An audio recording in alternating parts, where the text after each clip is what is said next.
lot of people have fear. I don't want to call strangers. I don't know how to reach out to them.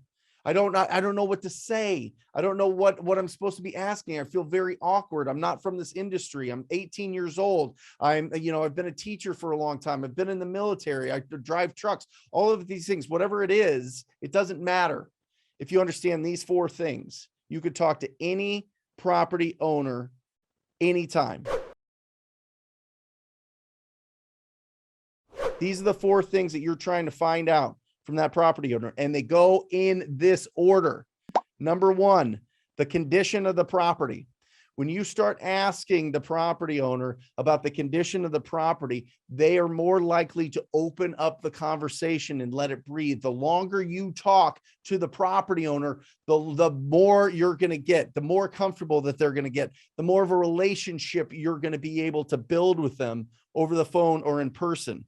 So you want to ask questions like, hey, what remodeling have you done to the kitchen and bathrooms in the last 5 years?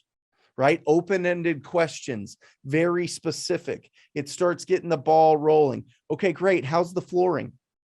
If you were to like really, you had a magic wand and you were to wave it over your house and make it like HGTV, like movie ready, where would you spend the money and where would you improve? Like these type of questions open it up, and then they start talking about the condition. The second one is, what's their timeline?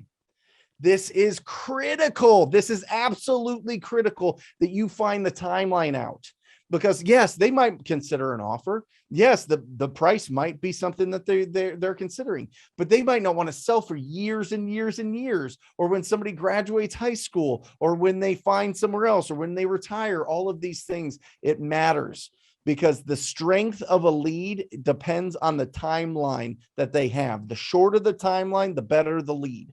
So 1, you want to get the condition. 2, you want to get the timeline. Mr. or Mrs. Seller, typically, I can get you your money for this property in the next 2 weeks or 30 days. Does that work for you? No, that would never work for me. I need to find another place. I haven't even talked to my wife about this. I don't know. All of these things, you want to be able to pull this out. But I'm telling you, if you get the condition and the timeline, the third one, the motivation, what's their problem? What is the motivation of this distressed property owner? You will naturally get the motivation, which is incredible, because now you know the condition, timeline, motivation. The last one is the price. Okay, it sounds like you are ready to just get this off your hands. If I could come in, the way that we purchase properties is we buy them cash. We buy them completely as is, so you don't have to put another dime into the property. You don't have to pay a real estate agent. This is a net offer to you. For an offer like that, cash as is, what are you thinking? How much would you take? And then boom, now you've got the condition, timeline, motivation, price. You get all 4 of those, you get in front of that seller and you get the contract signed. And that's it. That's what you want to do. You want to get in there, make sure that you're pre-qualifying, make sure that you're having conversations. And now that you know those 4 things, if the seller starts spiraling out of control or they start hitting you with tough questions, just pull it back to those 4 things: condition, timeline, motivation, and price.